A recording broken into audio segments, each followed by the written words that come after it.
Bonjour, bienvenue dans ce point bourse du 6 décembre 2024. Alors, les marchés toujours plutôt haussiers, hein. Aujourd'hui, on va voir pourquoi en cette fin de semaine, avec notamment les chiffres qui sont arrivés et qui bénéficient surtout à la Fed, hein, la Banque fédérale américaine, pour la poursuite de sa baisse des taux. On va voir après les chiffres économiques notamment et les indices sur le futur vote.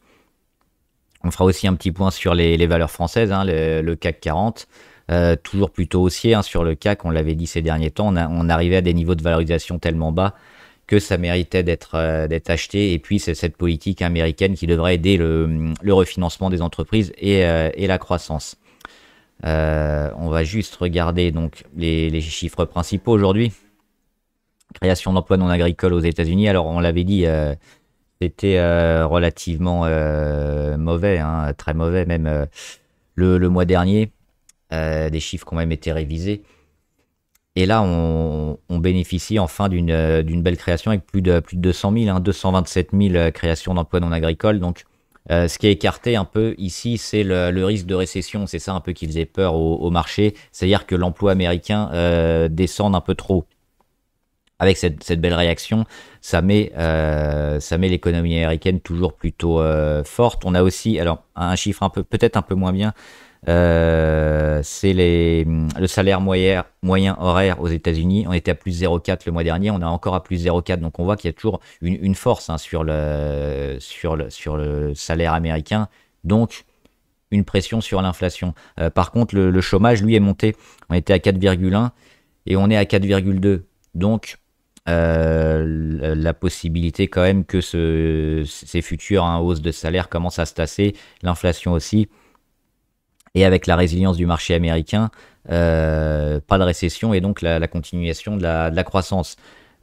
Pourquoi c'est bon? Pour la Banque fédérale américaine qui, avec ces données-là, est plutôt favorable à une baisse des taux. Et on va le voir ici. La Fed, hein, qui est à 4,75, 4,50, 4,75, c'est la fourchette haute actuellement. Et actuellement, hein, pour la prochaine réunion qui aura lieu le 18 décembre, donc ça arrive vite, on est à 90%, même plus de 90% de chances de baisser d'un quart de point. On est à moins de 10%, on le voit, hein, 8,8 pour rester, pour avoir un maintien sur ces taux. Donc les marchés se basent là-dessus et vont un peu pricer le fait que la Fed va baisser ses taux encore une fois en décembre. Donc, de l'argent moins cher, de l'argent utile pour financer les entreprises, le désendettement et donc soutenir la croissance. Et ça, les marchés aiment bien, notamment le marché actions. Et on voit déjà un potentiel rebond, notamment en Europe, hein. Ça commence à arriver. Et puis, par contre, aux États-Unis, c'est la confirmation, puisqu'on est déjà sur des plus hauts. Donc, peut-être pas de baisse tangible. Et puis, une continuation, hein, des actions, notamment les valeurs les plus fortes. Et puis, avant ça, on aura le 12 décembre. La Banque centrale européenne, hein, qui annoncera ses taux d'intérêt. Allez, avant de commencer, comme d'habitude, je rappelle que les informations et analyses données sur cette chaîne sont données à titre indicatif et ne peuvent pas être considérées comme un conseil en investissement. L'investissement en bourse est risqué et vous êtes responsable de tous les investissements que vous faites. Le pétrole, c'est une petite... on l'avait dit avec l'OPEP, hein, c'est une petite chose négative, c'est la demande qui n'est pas encore assez croissante. Du coup, l'OPEP n'a pas augmenté ses barils en prévision d'une demande un peu limitée. Donc le cours du pétrole a tendance toujours à aller vers le bas dans cette optique court terme, hein, parce que là, on est au début de l'année ici sur le graphe. Mais si on dézoome, faut voir d'où on vient, hein. Le pétrole reste quand même relativement cher et sur des niveaux souvent rachetés ici sur les 70 dollars, hein, sur le Brent. Donc pour le moment, c'est ça, c'est une vue un peu court-termiste où la croissance, la relance peine à vraiment se faire, hein, au niveau des chiffres tangibles qu'on a, même si on sent qu'elle va arriver. Donc on est plutôt en attente de meilleurs chiffres, d'une demande vraiment qui repart pour faire partir le pétrole ou le maintenir un peu sur des niveaux autour des 80. Sur ces niveaux-là, oui, on reste un peu bas peut-être, mais Moi, je vois plutôt des chiffres intéressants, notamment que ce soit la Fed qui baisse ses taux, que ce soit les valeurs entreprises et leurs marges. Donc plutôt cette baisse et cette faiblesse du pétrole, c'est plutôt court-termiste pour moi. Et à moyen long terme, on reviendra sur des niveaux élevés. Donc il y a une petite pression aussi sur les pétrolières américaines, notamment aujourd'hui. Allez, on va regarder les valeurs du CAC. Et le rebond qui se confirme. Le rebond à jouer, moi je suis toujours dessus avec un levier pour jouer notamment cette zone-là. Et on a fait des belles journées dernièrement pour aller jouer au moins les 7007, 7008. On a déjà fait quasiment la moitié. Porté par la force des États-Unis et les chiffres sur les valeurs européennes qui ont été beaucoup décotés, voire trop décotés, ce qui fait qu'on se retrouve avec des niveaux de valorisation par rapport aux revenus, par rapport aux résultats nets, par rapport au PER notamment, qui était assez faible et qui ne mérite pas, je pense, une telle sanction. Alors on le voit, quasiment tout est vert. On a quoi 1, 2, 3, 4 valeurs dans le rouge, et encore c'est assez faible. Le reste est dans le vert, et puis on casse là plusieurs niveaux, notamment un ancien support, et puis les Bollinger, et puis d'autres moyennes mobiles. Donc une grosse dynamique avec des grosses journées à chaque fois. On prend plus 1,3, et sur la semaine, on a pris sur le CAC, on a commencé ici, vendredi. Donc on a pris quand même 2,65 sur la semaine, avec juste le lundi où on a commencé dans le rouge, et puis après on a fait que monter, donc favorable largement, toujours sur le CAC. Et on va regarder justement les actions et parler un peu du contexte sur ces valeurs-là. Alors Accor, plus haut historique, très bien sur le moyen long terme, sur Accor. Il y aura peut-être un retest, notamment ça arrive souvent sur les 44. Alors là on le voit pas, il y a en journalier, on va regarder en hebdomadaire les 44,6, c'est ici. C'était quasiment le même niveau en 2015. Donc c'est vraiment une zone importante. En 2018, 44,6. Et là on le bat de pas mal, parce qu'on est monté à 46. On le voit. On est à 3% au-dessus, donc on bute pas vraiment. C'est vraiment une zone qui a été bien marquée. Alors oui, sur court terme, c'est ça, c'est le scénario éventuellement, remonter quelques journées et retaper dessus, mais sur le moyen terme, Accor est plutôt largement favorable, et c'était eux qui étaient rentrés dernièrement au CAC 40. Après une petite conso, ils sont repartis, donc toujours plutôt largement favorables. Air Liquide, qui est qui a pas mal de débouchés, notamment aux États-Unis, et le marché américain est plutôt fort en ce moment, donc c'est plutôt intéressant d'avoir des valeurs comme ça, françaises ou européennes, qui ont des débouchés aux US. Ça va permettre de continuer la croissance. Et sur Air Liquide, on a failli combler le gap. Alors, est-ce qu'on va y retourner? Parce que là, ça ne s'est pas joué à grand-chose. On a fait déjà le rebond avant. Mais pour moi, Air Liquide, qu'on y revienne fin décembre ou début janvier, ou pas, on va certainement quand même continuer la progression long terme sur la valeur. Ça me semble quand même, vu les chiffres qu'ils donnent, le dividende qu'ils ont à chaque fois aussi, et puis la visibilité est énorme sur les gaz industriels notamment, et médicaux. Air Liquide, c'est toujours une belle valeur, et la voir ici après la petite baisse, notamment de près de 12%. Alors oui, c'est pas ultra volatile, c'est une valeur un peu défensive. On voit le graphe là, on se dit que ça baisse beaucoup, mais ça reste raisonnable. Plutôt favorable. Alors, l'optique court terme, on est un peu entre deux, parce qu'on a dégradé récemment, on n'a pas forcément comblé le gap, on va peut-être y revenir, mais sur le moyen terme, oui, c'est des choses à acheter, évidemment. Air Liquide, très favorable. Et Airbus aussi, là, en court terme, on en avait parlé, notamment avec le comblage de gap sur les 148. Et surtout cette zone-là, mi-novembre, où on avait fait échec moyenne à 200, on était revenu, et on n'avait pas perdu, on avait léché ici l'oblique rouge, et on était reparti. Donc là, oui, on savait que c'était largement favorable sur Airbus. Là aussi, ils se relancent pour le long terme. En court terme, oui, il y avait plusieurs zones, notamment celle-là autour des 137 ou les 147 pour investir. Maintenant, ça reste toujours aussi favorable.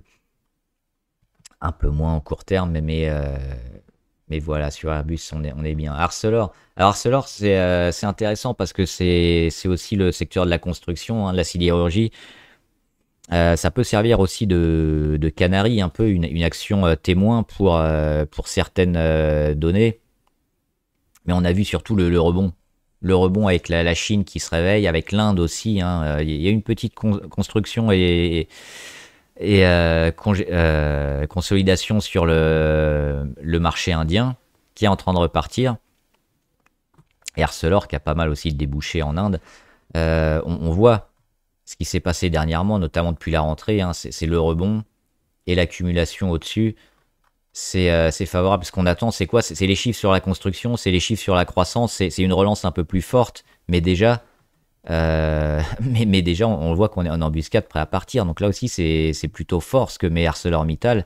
Il nous manque que les gros chiffres, hein, les détonateurs à la fin qui vont faire que tout va monter, notamment sur la construction. Et ArcelorMittal devrait suivre ce chemin. Donc c'est ça qu'on attend à court terme. Mais on voit que dans une optique moyen terme, on a fait déjà le travail pour le retournement et jouer 2025. AXA, ils étaient montés un peu haut. Donc c'est ça qui explique les baisses et les réajustements. C'est quand une action comme ça monte beaucoup, un peu comme un Nvidia. Si vous surperformez pas en permanence, il y a un moment où vous allez être sanctionné. Et c'est ce qui a été un peu le cas sur AXA. Et encore, la sanction, elle est pas énorme parce qu'on est revenu sur moyenne à 200. On rebondit déjà. Alors, on va peut-être mettre un peu de temps sur AXA, hein, décembre, janvier, voire février, pour repartir. Mais là aussi, on achète sur des niveaux autour de 33 qui sont plutôt intéressants.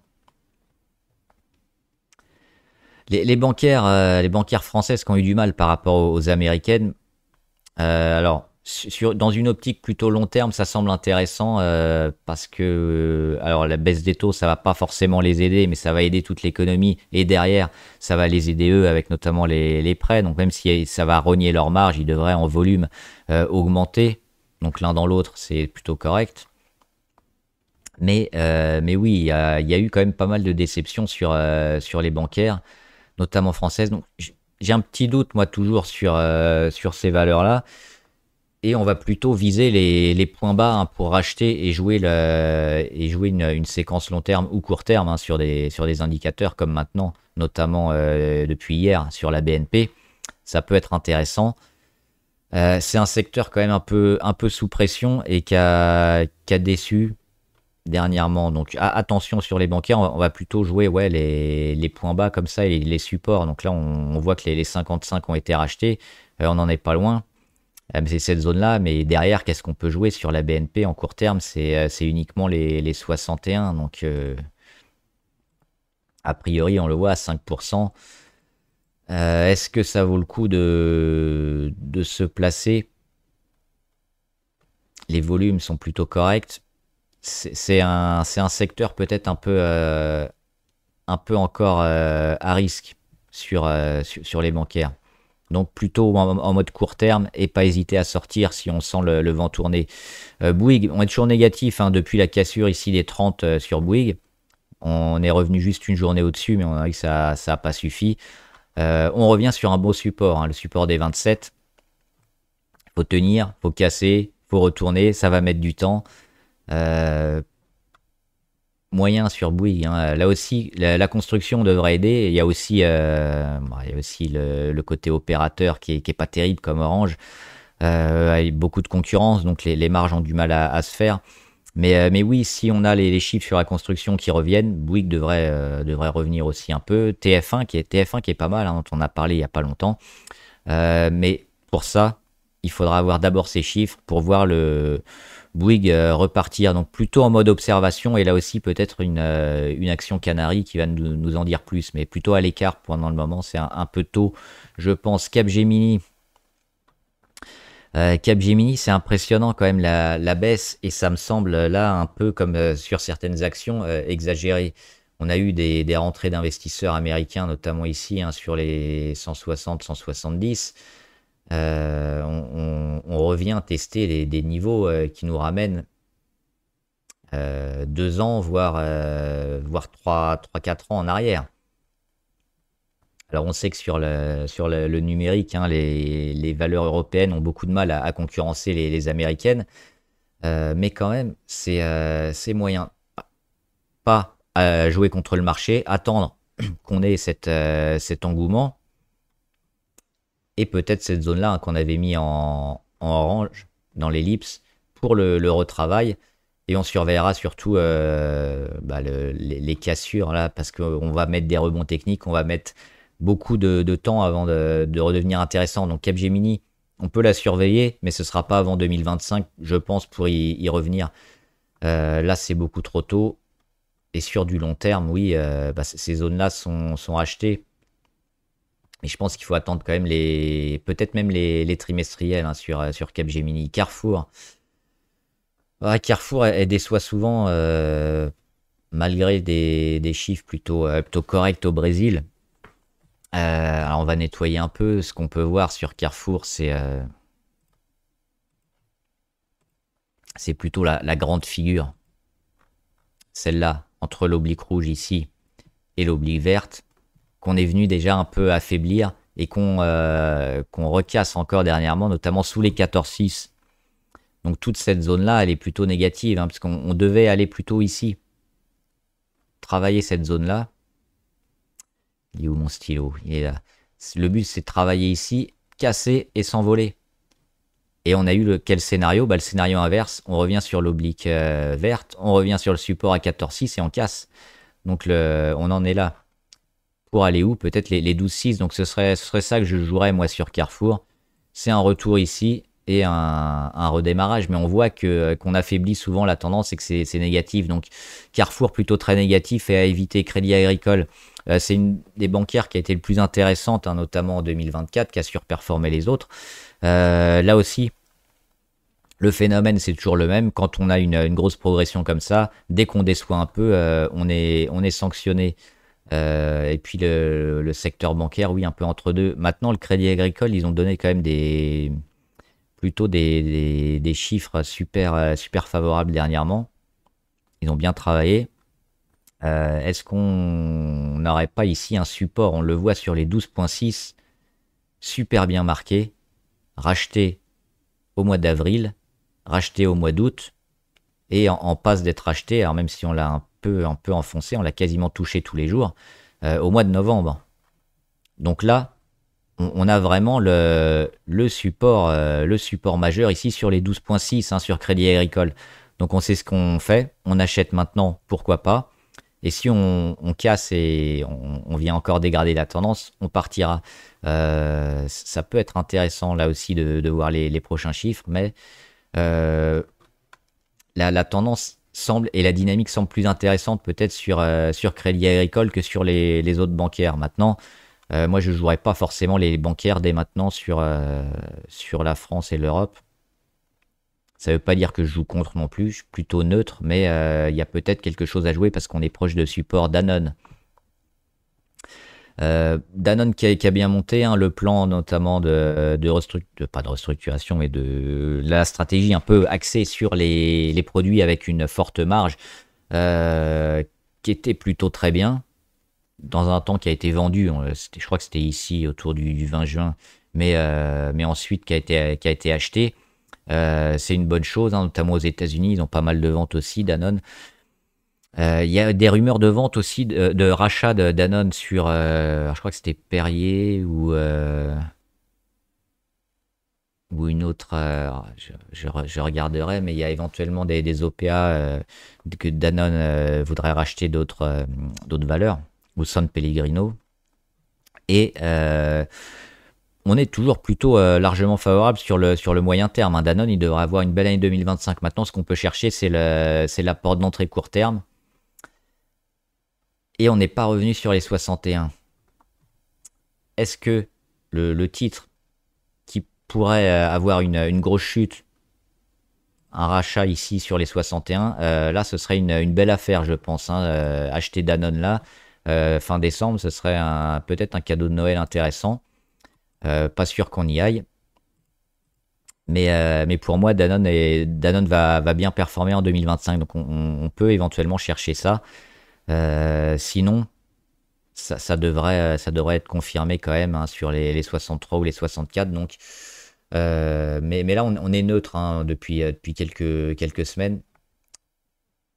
Éventuellement, acheter une décote, ce serait intéressant. Dassault Systèmes, peut-être enfin le démarrage, parce que là, on met 3 jours, 3 grosses journées, hein, avec la réaction ici sur les 31,87, c'était le plus bas de 2022, et puis faut revenir à 2020, hein, pour voir un cours aussi bas. Donc pour l'instant, il y a un début de réaction.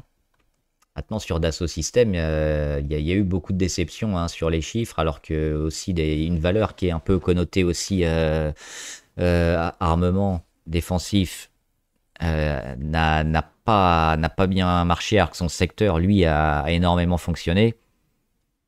On a plutôt tendance à ne pas les prendre. Maintenant, il y a toujours des valeurs comme ça qui font des rattrapages et qui reviennent. Ça peut être le cas de Dassault Systèmes, c'est pas celle que je jouerais, c'est pas une de mes valeurs favorites. Mais oui, potentiellement un petit rebond, un petit canal haussier aussi qui pourrait être en train de se former, hein, sur Dassault Systèmes. Ça reste un peu spéculatif à ce stade, mais pourquoi pas. Edenred. euh, alors, le souci sur Edenred, c'est actuellement avec le gouvernement qui a sauté, c'est la possibilité d'avoir les titres restaurants notamment, et la continuation pour acheter un peu tout ce qu'on veut en supermarché, ce qui n'était pas le cas avant, hein, on n'avait pas le droit, et ce qui a été fait notamment pour contrer l'inflation. Et si on n'a pas des nouveaux décrets ou des nouvelles lois pour justement autoriser la continuation, hein, de ça pourrait faire un peu de mal aux acteurs notamment qui font des titres restaurants comme ça, sur Edenred. Donc ça, c'est un petit point négatif quand même. On ne sait pas trop si on va avoir des nouvelles avant la fin de l'année, avant un nouveau projet de loi de finances ou pas. Donc à court terme, il y a une certaine instabilité. C'est ça qu'on paye un petit peu. Les taux de commission aussi, je pense qu'ils ont été pricés dans le cours maintenant. Et puis la fraude également. On est revenu sur des niveaux de valorisation divisés par deux, hein, en un an et demi. Donc je pense que sur le long terme, ce serait intéressant. Et les annonces qui vont arriver, si elles arrivent en ce sens, hein, notamment pour autoriser certains titres restaurants pour tout, ça pourrait faire booster le titre. Donc c'est un peu ça qu'on joue maintenant. Sur le long terme, je pense que c'est intéressant parce qu'on est revenu quand même sur des niveaux vachement bas et que le secteur n'est pas forcément bien valorisé. Maintenant, à court terme, oui, le problème politique peut empêcher le redémarrage de ça. Alors pour les plus prudents, on attendra, hein, les annonces, que ce soit du gouvernement ou autre, sur ce secteur-là. Mais moi, c'est plutôt quelque chose que je vois quand même décoller en 2025. Engie, j'ai un peu de mal avec Engie parce que pas trop la stratégie un peu au global qu'ils ont. Si on regarde juste graphiquement, ça reste intéressant, mais les échecs ici sur les 15-9, 6-2, et puis tout ce qui est énergie, on l'a dit aussi au début, a un peu de mal à décoller. Et Engie, ils sont pas un secteur très fort, ils sont énormément, hein, dans l'électrique. Actuellement, avec la demande qui baisse un peu, le pétrole et l'énergie qui baissent, je pense qu'il faut plutôt regarder ça de loin. Et le jour où ils nous sortent quand même éventuellement des beaux contrats, et surtout la demande en électricité qui va réaugmenter, et éventuellement les prix, Engie, ils seront intéressants. Mais là, on est plutôt dans une phase où on va pas trop les acheter. Donc ouais, plutôt neutre sur Engie. J'ai pas un avis hyper tranché sur cette valeur, qui elle aussi, on le voit, a beaucoup monté dernièrement. Donc les petites déceptions pourront être sanctionnées encore fortement à la bourse. Donc c'est ça, éventuellement, racheter les déceptions d'Engie, hein, peut-être sous les 14.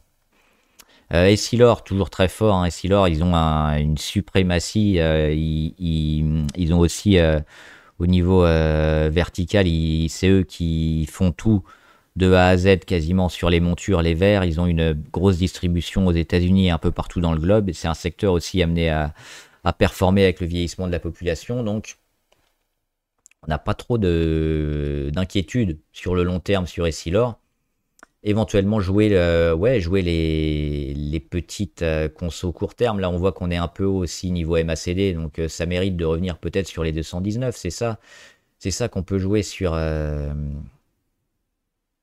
Essilor. Comme il y a des secteurs qui seront peut-être un peu plus porteurs et qui vont attirer les flux, les défensifs un peu comme Essilor vont pas trop plaire à la bourse pendant un moment. Et puis ici, hein, peut-être, avec on le voit la moyenne à 200 qui revient, janvier, bah ça pourrait repartir.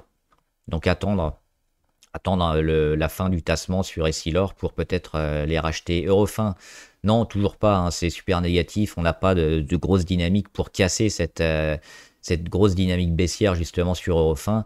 Et on n'a pas envie de jouer au casino sur des valeurs comme ça. Donc pour l'instant, alors oui, il y a potentiellement des gros pourcentages à faire, mais il y a aussi des grosses claques à se prendre. Donc on va plutôt éviter Eurofin. Pour le moment, Hermès, le luxe, c'est la valeur sur laquelle je suis. Hein, pour moi, c'était la valeur la plus forte du luxe, la valeur intéressante, la valeur qui progresse de plus en plus et qui prend des parts de marché à tout le monde sur le luxe. Et on le voit, hein, voilà, j'étais rentré peut-être un peu tôt, mais on le sentait venir. Le luxe est en train de revenir, Hermès est en train de se retourner, et Hermès est en train de tout casser. Hein, un gap haussier, un deuxième qui avait été comblé entre-temps. On remet un deuxième gap ici au mois de novembre. On revient avec des grosses journées, on revient tester la moyenne à 200 et cette fois ça tient et puis on casse les dernières zones notamment hein, les 2226. C'est quoi les 2226? C'est une zone qui avait été rachetée au mois d'avril, qu'on avait cassé au mois de mai et depuis le mois de mai, échec. Échec au mois de juin, échec au mois d'août. Là on a passé juste une journée mais en rouge, échec au mois de septembre. Et là, pour la première fois, on revient. Donc, c'est vraiment une zone intéressante, une zone clé qui se maintient au-dessus de la moyenne à 200, qui elle-même est toujours haussière. On avait les obliques RSI hein, qui nous ont alerté avant. Souvent, l'oblique RSI cassé alerte d'une très probable hausse du cours à venir. Donc, ça aussi, ça sert de canari. Et puis, on l'avait bien noté. Et puis, c'est ce qui est arrivé exactement. Donc, sur Hermès, largement favorable. Maintenant, après ce qu'on a gagné, peut-être un peu de tassement, un peu de construction, mais moi je joue plutôt 2025, la reprise, avec la Chine qui va aller mieux, et les chiffres encore intéressants sur Hermès, donc moi c'est une valeur qui va m'accompagner, je pense, en 2025. Kering, en train de sortir, pareil. Là aussi, moi je joue pas les plus faibles de la classe, donc Kering non. Mais si on veut jouer le luxe et qu'on veut jouer un peu de spéculatif, pourquoi pas Kering, hein, mais là encore, ça fait peur. Alors il y a un moment où ils vont revenir forcément, mais pour plus de sûreté, moi je jouerais plutôt ces niveaux-là. Hein.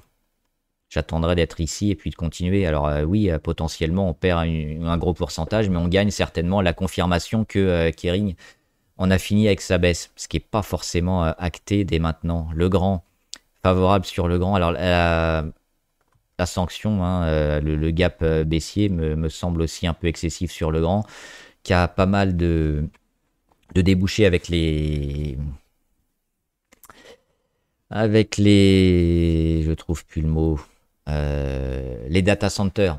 Les data centers sur l'intelligence artificielle, sur le traitement de données, sur la cybersécurité, on a des demandes énormes. Pour ça, il faut faire des data centers et économiser l'énergie, parce que l'énergie, ça coûte cher. Et Legrand et Schneider ont notamment pas mal de contrats là-dessus qui permettent d'économiser pas mal d'énergie. Et donc, c'est un client, c'est une entreprise qui va avoir beaucoup de clients. La chute, là aussi, pas tellement corrélé au secteur ou à la visibilité. Pour moi, c'est des opportunités de marché hein, sur le grand qui s'achètent.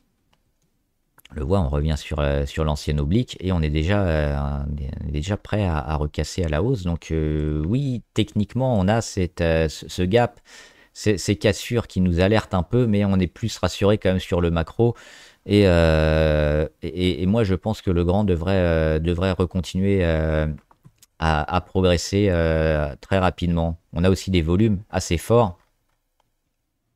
Et si on ne recasse pas à la baisse prochainement, notamment cette oblique rouge-là, et qu'on se maintient sur les 98 la semaine prochaine, ce sera largement positif. Alors, on pourra éventuellement attendre une semaine, mais c'est plutôt correct. L'Oréal, on va voir Schneider après. L'Oréal, ça remonte aussi, on l'avait dit sur L'Oréal à court terme, notamment depuis ici, hein, le 2 décembre. Potentiellement fin de chute sur L'Oréal et on voit le gros rebond. Alors à ce stade, c'est du rebond technique. Il faut voir la force du rebond. La force du rebond technique, ça va nous aider sur ensuite le temps un peu que va mettre l'action à remonter. Et pour l'instant, il est plutôt intéressant. Il n'est pas fini, donc à suivre. Mais là aussi, si on veut jouer du L'Oréal, pour le long terme, ça semble intéressant. Hein. Moins de 380 € L'Oréal, c'est plutôt bien. Alors, l'objectif, c'est quoi? C'est de construire comme ça, hein. En gros, en très gros. Donc, pourquoi pas pour se placer sur une valeur qui est toujours plutôt intéressante et là qui a subi une décote assez forte, hein. LVMH, la plus grosse pondération du CAC sur le luxe, qui confirme aussi, alors on le voit par rapport à Hermès, le graphe est pas pareil, on est bien plus bas, on est bien moins orienté, mais là aussi, on est en train de confirmer enfin la baisse de la chute. Donc, toujours peut-être privilégier, hein, les leaders. Donc là, Hermès en l'occurrence sur le luxe en France. Mais LVMH, ils peuvent également repartir assez fortement.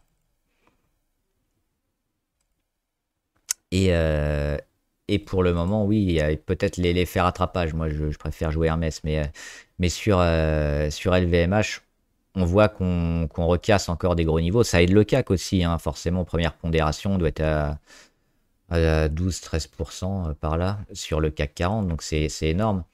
Ça demande encore un peu de temps sur LVMH. Et peut-être la cassure des 600, 630, 640 par là. 636. Donc on n'en est pas loin, mais c'est bien parti. Michelin qui est en train de repartir. Alors est-ce que ça va suffire? Moi je les attends un peu plus bas, Michelin. Ils ont quand même eu des données qui avaient un peu déçu et puis leur repositionnement un peu sur les valeurs à marge et moins de volume et puis moins aussi le secteur auto qui a fait un peu de mal forcément à Michelin. Ça devrait fonctionner, mais pour l'instant le marché ne le joue pas trop et les chiffres étaient un peu décevants sur les derniers trimestriels de Michelin. Donc j'achèterai pas tout de suite le rebond et la remontada de Michelin. J'attendrai encore peut-être fin décembre, les retrouver là. Ça me semble trop tôt encore sur ce qu'a fait Michelin. Et alors là, il y a eu un gros pic de volume, mais derrière, ça n'a pas été suivi. Donc là aussi, on fait des belles journées, mais c'est pas aidé par des gros volumes. Donc je serais prudent quand même sur le rebond de Michelin actuellement, et je me laisserai un peu de temps pour voir. Orange, c'est chiant, hein, Orange. Alors oui, du range éventuellement, mais même là, elle fait du demi-range maintenant. Elle fait même plus l'effort d'aller taper les résistances. Moi, j'aime pas trop Orange. Ça fait pas trop grand chose et toujours la guerre, hein, des opérateurs notamment qui bouffent les marges et qui peinent à favoriser les fournisseurs. Donc c'est pas forcément le secteur sur lequel j'irai. Alors le rendement est pas dégueu, c'est ça éventuellement qui peut faire rester sur Orange, mais je m'attendrais plutôt à une meilleure politique et puis aller chercher un peu des contrats ailleurs. Et des meilleures marges, des meilleurs contrats aussi. Pour l'instant, on voit pas trop. Il n'y a pas une belle visibilité sur Orange qui me dit que l'action va performer. Donc plutôt rester à l'écart. Pernod Ricard, est-ce qu'on va enfin finir les déstockages et repartir, notamment en Chine? Alors on l'avait noté pour la rentrée 2024. On a eu rentrée 2024, le début de tentative, et puis finalement non. Les taxations de Trump aussi sur le cognac, notamment les spiritueux, on recasse tout. Et là, on revient sur quasiment le plus bas Covid, hein, 100 €. C'est intéressant, 100 euros. Là, on est assez proche, hein, on est à 108. Peut-être jouer le long terme hein, maintenant. Ça s'entend. Alors, il y a toujours un petit risque, mais là, on a quand même commencé à pricer un peu tout. Hein. Les taxes douanières, le déstockage qui arrive à sa fin, la Chine qui repart pas. Quelle mauvaise nouvelle on a? On n'a plus grand-chose. Donc maintenant, qu'est-ce qu'on peut avoir? Bah, plutôt des bonnes nouvelles qui vont faire remonter le cours.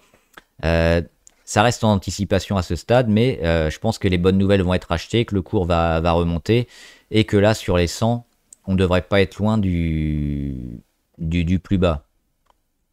Maintenant, si on est plus prudent, on attend d'avoir éventuellement ces chiffres, ces données, et le début de retournement qui se met en place pour rentrer. Donc à vous de voir un peu la stratégie à adopter. Publicis, bah, c'est aussi là, plutôt dans un range, on l'avait dit, mais des plus bas de plus en plus haut. Donc de stratégie, le range qui dure longtemps ou la cassure des niveaux résistance qui arrivent bientôt. À moyen long terme, c'est positif. À court terme, on peut jouer soit les rachats de 95 ou alors les cassures prochaines, mais ça devrait aller vers le haut quand même sur Publicis, hein, qui eux aussi ont pas mal de ventes à l'étranger, notamment aux États-Unis. Et c'est un marché qui devrait être plutôt porteur et les aider. Donc oui, favorable sur Publicis et puis les belles zones de rachat à chaque fois sur moyenne à 200. Renault, c'est en train de confirmer, hein, ça fait des mois même qu'on dit que Renault, s'il y a une valeur automobile européenne à acheter, c'est Renault, c'est pas les autres. Et elle est en train de tenir, et elle est en train d'aller chercher ses niveaux clés, notamment ici, les 44. Alors elle les a pas encore dépassés, hein, elle avait fait un échec récemment. Les déboires de Stellantis aussi, ça aide un peu. Alors il y a toujours les Chinoises hein, qui sont aussi favorables, mais sur Renault, avec ces nouveaux modèles aussi, hein, qui ont été plutôt vendus. Alors, le problème, c'est l'électrique avec les baisses hein, d'aide de l'État sur l'électrique, ça pénalise tout le secteur, et notamment les Européens. Alors forcément, il faut faire des économies, mais si on fait des économies d'un côté et puis qu'on n'arrive pas à baisser la pollution et qu'on va devoir aussi mettre en place des financements pour baisser la pollution alors qu'on n'a pas fait cet effort-là sur l'électrique, c'est dommage. Donc, enfin bref. Sur Renault, on est toujours plutôt correct. Là aussi, c'est un secteur qui s'achète plutôt sur le bas, donc on n'est pas loin hein, d'avoir tapé les plus bas aussi. Donc moi je serais plutôt favorable, je jouerais quand même plutôt les chinoises, mais Renault ça peut faire une bonne surprise. Ça peut faire une bonne surprise en 2025. Alors, on l'a vu hein, ici, quand on revient sur les 50-55, c'est compliqué. C'est ça peut-être qu'on jouera sur Renault. C'est ce potentiel. Ce potentiel à 13 ou 25% environ. Après, faudra compliquer quand même de battre tous les autres. Safran. Safran, non, c'est toujours bien. Hein. Safran, on a. Alors à court terme, oui, il y aura toujours exactement ce qu'on a dit depuis le début sur les valeurs qui surperforment comme ça depuis des mois. Dès qu'il y a un peu des doutes alors même pas des doutes, mais qu'on est un peu prudent sur la visibilité, la bourse se vend, mais finalement, hein, comme souvent, comme même sur les résultats de tech qu'on a eu sur Alphabet ou sur Amazon, les résultats étaient vendus et puis derrière, on s'est rendu compte que la valeur était super solide. Donc sur Safran, plutôt largement favorable aussi. Et puis à court terme, c'est ça qu'il faut jouer, hein, acheter les 204, 210.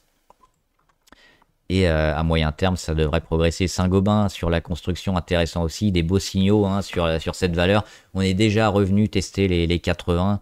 On est plutôt haussier. Il y a des volumes plutôt corrects sur Saint-Gobain. Donc, toujours favorable. Le risque aussi, c'est ça. C'est qu'on a une valeur qui a bien progressé ces derniers mois. Donc, le jour où on déçoit, à court terme, on risque d'avoir des mèches un peu vers le bas comme ça. Ce qu'il faudrait qui arrive pour que Saint-Gobain ne continue pas, c'est cette construction justement qui n'arrive pas, cette Chine qui n'arrive pas à repartir, et des mauvais chiffres un peu au macro. Et là, peut-être que Saint-Gobain entamerait une consolidation vers les 70. C'est pas mon scénario privilégié et je pense que Saint-Gobain il devrait profiter aussi de cette fin d'année 2024 et début 2025. Sanofi, on est toujours dans le travail, il faut attendre Sanofi de les retrouver ici autour des 94 et de recasser vers le haut. Mais les progrès faits notamment en recherche et développement sont en train de porter leurs fruits, donc on serait plutôt enclin à les voir revenir et avoir un cours qui monte. Maintenant, on va pas anticiper parce que on a cassé ici la moyenne à 200 et qu'on se maintient en dessous. Alors, moi, je vois quand même plutôt Sanofi aller rechercher cette zone-là. Mais il y a toujours le scénario inverse. Donc là, on est entre deux.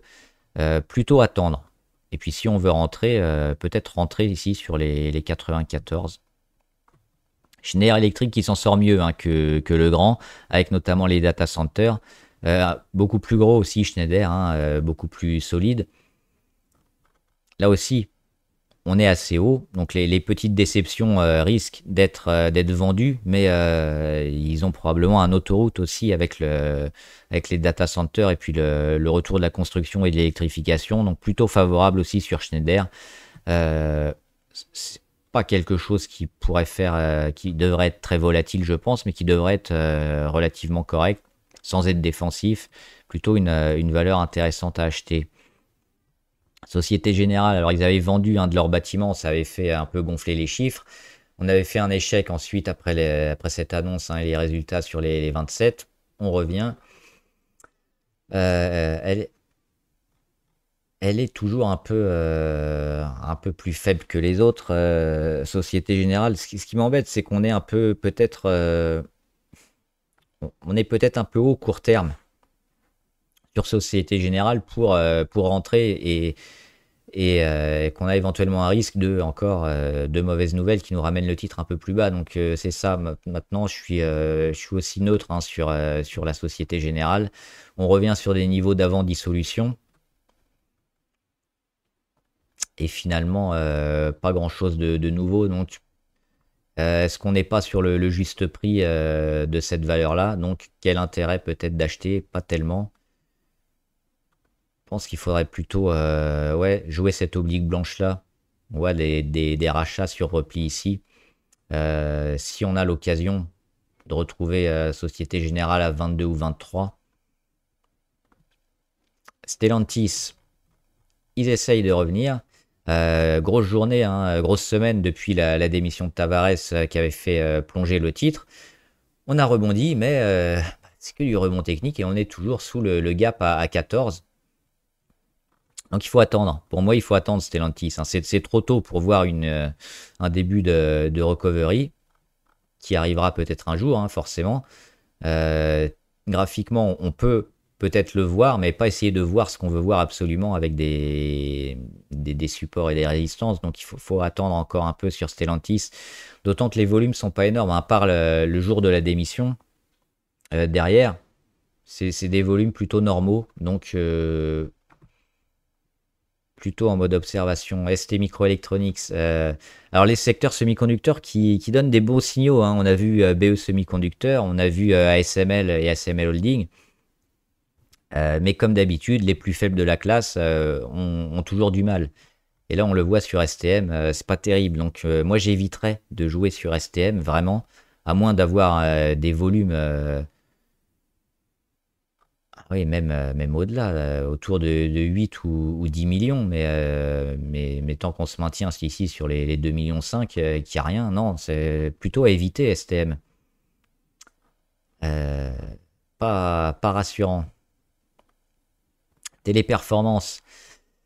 D'un côté, on a envie de la jouer parce qu'elle a perdu énormément, parce qu'elle a fait un début quand même de reprise. Et on va peut-être nettoyer un peu. Et on peut voir aussi, on peut voir ça sur Téléperformance, c'est la montée, le retour et la construction ici. Donc, peut-être encore quelques semaines où il va pas se passer grand-chose, et on surveillera une grosse réaction avec peut-être des volumes comme on avait connu ici au mois de mars, qu'on connaîtra peut-être au mois de janvier. Les chiffres aussi sur les trimestriels, ce sera peut-être le détonateur sur Téléperformance. Euh, Moi, j'aimerais bien la jouer, mais pour l'instant, on sent qu'elle n'y arrive pas et que le marché joue contre. Donc, on va pas aller contre. Mais oui, ici, peut-être. Ouais, fin décembre, début janvier. Si on a une réaction, ça pourrait se faire. Parce que là, ça descend plus depuis un moment, depuis le printemps sur Téléperformance.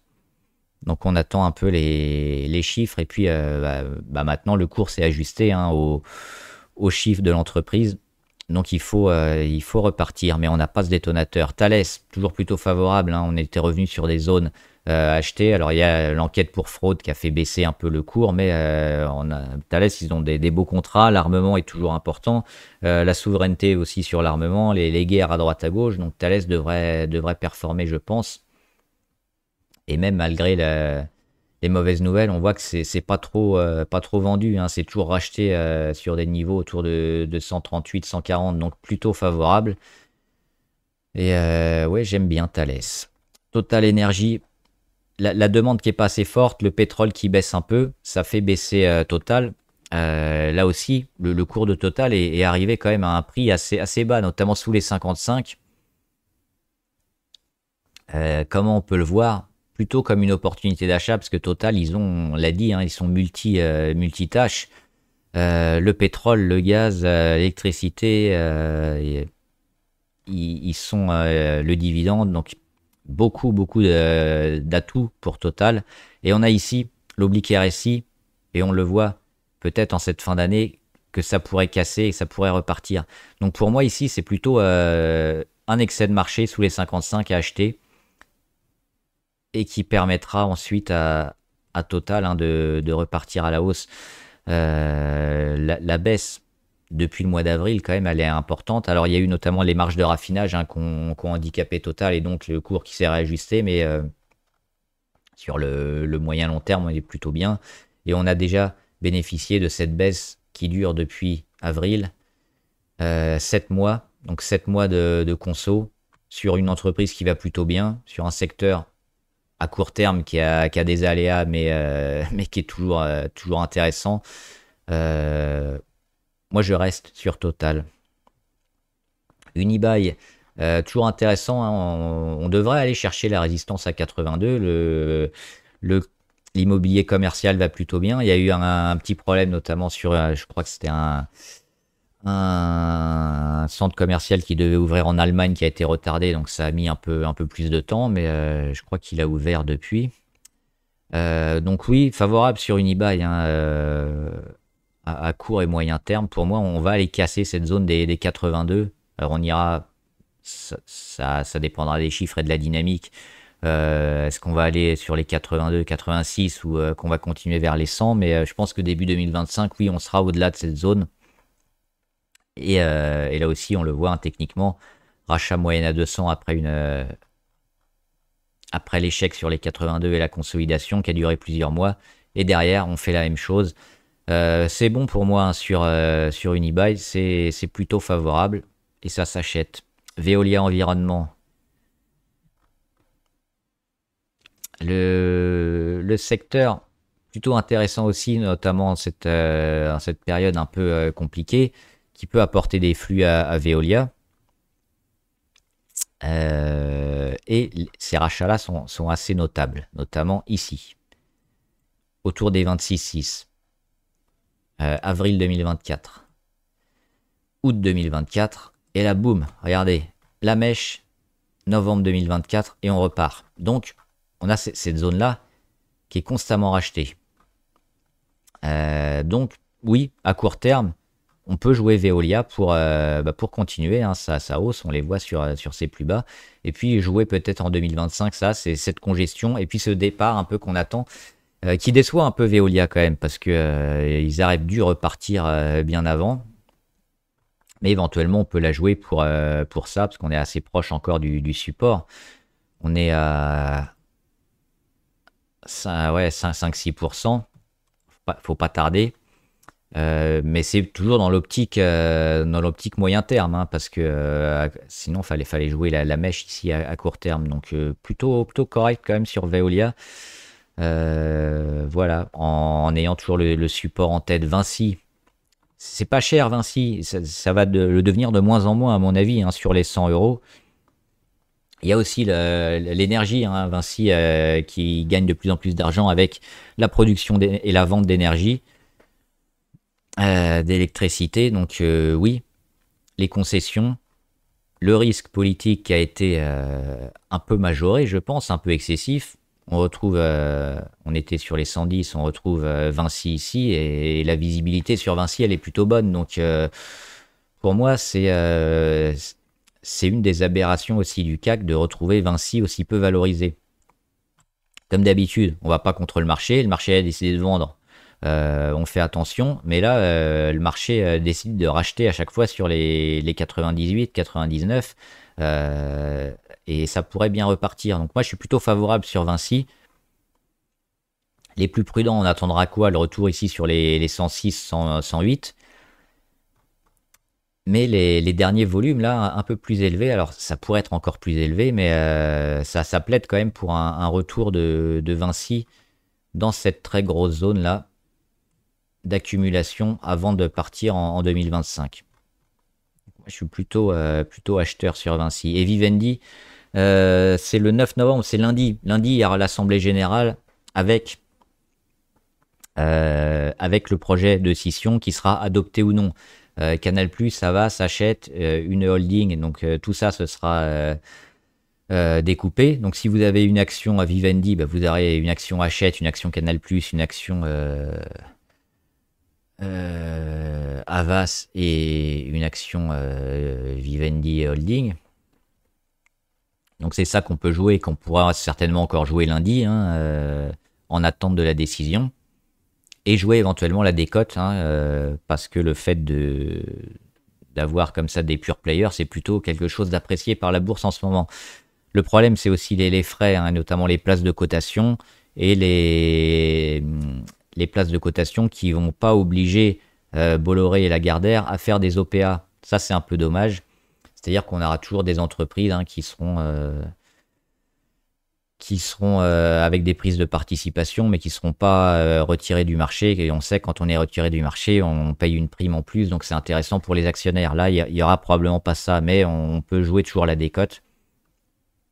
Le cours qui s'est ajusté justement face à la hausse, hein, et aux modalités de scission, parce qu'il faudra payer une partie, on l'avait dit, hein, dernièrement, sur les émissions d'actions nouvelles, hein, du coup. Donc ça impacte un peu le rendement futur sur la scission de Vivendi. Est-ce que ça va se faire? Est-ce que ça va pas se faire? On aura la réponse lundi. Il y a un peu de risque, il y a un peu de spéculation, donc c'est le genre de valeur, hein, qui peut bien exploser, qui est un peu risqué aussi, parce que si ça se fait pas et que si les places de cotation notamment et les modalités ne plaisent pas et que le vote se fait pas, ça peut baisser encore sur Vivendi. Moi, j'aurais plutôt quand même tendance à être à voir cette scission se faire et cette validation donc lundi prochain. Mais il y a quand même des actionnaire qui veulent pas que ça se fasse et qui sont assez négatifs. Donc, il y a du pour, il y a du contre. Potentiellement, hein, on peut peut-être viser l'horizon premier trimestre 2025. L'ensemble des actions valorisées à 13 euros, ça commence à faire beaucoup. Là, on a eu une décote quand même. Le marché est inquiet. On est obligé de voir ça depuis 2 mois. Un mois et demi. Les modalités, les places de cotation sont pas rassurantes pour Vivendi. On verra ce que ça fait. Mais ça va bouger. C'est sûr que ça va être volatile et que ça pourrait être intéressant à trader. Voilà, j'espère que la vidéo vous a aidé. Je ne fais pas les valeurs abonnées parce que là, ça fait déjà 1 heure. Je les ferai, j'essaierai de faire ce week-end avec une autre vidéo. Si vous avez des questions, n'hésitez pas et puis j'y répondrai. Bon trade, à plus!